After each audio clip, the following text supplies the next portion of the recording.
चालू रामकृष्ण हरी. मी हरिभक्त परायण चंद्रकांत पांडुरंग कारंडे. आता आमचे सचिन माऊली कॅमेरामन ज्या ठिकाणी उभे आहेत तो संत रोहिदास कट्टा आणि संताबाई कट्टाच्या बाजूलाच आहे.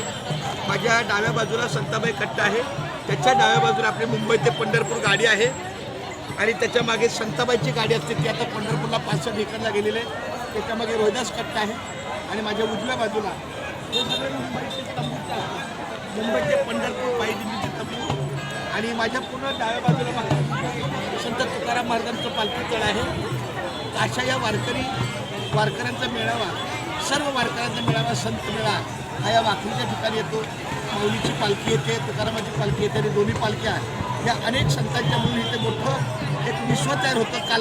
काही वर्षापूर्वी इथे वृष्टी व्हायची, पुष्पवृष्टी हेलिकॉप्टरने, पण आता काही पाहण्यात नाही दिसत. पण इथं सगळ्या लोकांना ती एक उत्सुकता असते की वरती हेलिकॉप्टर फिरत असतं गारगार गारगार असं आणि बरोबर दोन्ही पालख्यांच्या तळी पुष्पवृष्टी पडत असते.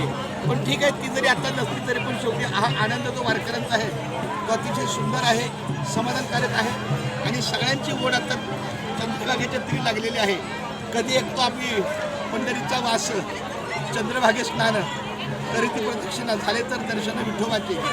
आमच्यासोबत हे आमचे जोगेश्वरी दिंडीचे आमचे माऊली आहेत जितेंद्र कांबळे आहेत.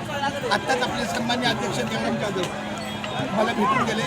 तर ह्या वाखरीच्या स्थळावर इतकं माऊलीमय वातावरण असतं की कुठल्याही ठिकाणी जर आपण पाहिलं तर वारकरी एके वारकरी दुसरं आपल्याला काहीच विषय होत नाही आहे. त्यामुळे खूप धन्यवाद. आता सगळ्यांची पावले चालती पंढरीची त्याप्रमाणे चंद्रभागेच्या तिथे चाललेली आहेत आणि संध्याकाळी मग तिथं सगळ्यांचा वाळवंटी खेळ होणार आणि उद्याची एकादश करणार आणि एकादश झाल्यानंतर परवा बारस सोडून काही दिंड्या चातुर्मासासाठी थांबतात, तर काही दिंड्या परतीच्या प्रवासात असतात, तर काही पालख्या ह्या परतीच्या असतात. आपली आळंदीवरून येणारी दिंडी आहे संत दिंडी क्रमांक 24 ही परतीचा प्रवास करते. पुन्हा त्यांना साधारण 8 दिवस लागतात परतीच्या प्रवासाला. खूप छान. धन्यवाद माऊली. रामकृष्ण.